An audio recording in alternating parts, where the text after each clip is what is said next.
எங்கடா எங்க உங்க அப்பாவா? வேலைக்கு போயிருக்காரு. எந்த வேலைக்கு போயிருக்காரு தெரியல. என்ன எந்த வேலைக்கு போயிருக்காருன்னா நான் போனால் தானே தெரியும் எந்த வேலைக்கு போயிருக்காருன்னு. இன்ன வரைக்கும் வீட்டில் தானே இருந்தாரு உட்காந்துக்கிட்டு. வேலை வந்துச்சு போயிட்டாரு. சொல்லாம கொள்ளாமையா போகிறது? போகையில் இங்கே போகிறேன் அங்கே போகிறேன்னு சொல்ல வேணாமா? பொண்டாட்டின்னு எதுக்கு வீட்டில் ஒருத்தர் இருக்கான்? எங்கே போனாலும் சொல்லாமல் கொள்ளாம ஒரு நம்ம அப்படி சொல்லாமல் கொள்ளாமல் போனால் பேசாண்டு பறக்க. சொல்லாமல் கொள்ளாமல் என்ன எங்கே வர? போய் அக்கம் பக்கத்தில் ஒரு பேசிக்கிட்டு இருந்தால் கூட சொல்லாமல் போகலன்னு சண்டைக்கு வராரு. அவர் மட்டும் சொல்லாமல் கொள்ளாமல் ஓடிடுறாரு. என்ன எங்கனக்குள்ளே உட்காந்துக்கிட்டு இருக்கீங்களே ஆள் எங்கே வராரு? பொய் சொல்லாத, சும்மா சொல்லுறேன். ஏங்க எசமாவேடா? ஆமாம் பைக்க தானா? எசமா தானடா? இன்னி இடத்துல யார் அடிச்சது?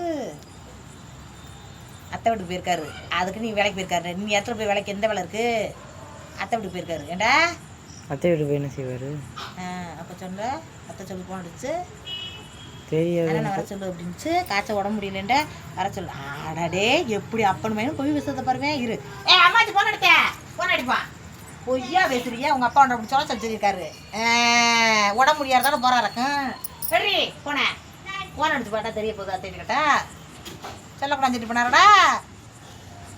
பதில் பேசுகிறான்னு பற்றியா சிரிக்கிறது பற்றியா என்னன்றலாம் பார்த்துக்கங்க. நாட்டில் எப்படிலாம் நடக்குதுன்னு சிரிக்கிறதா இருடி.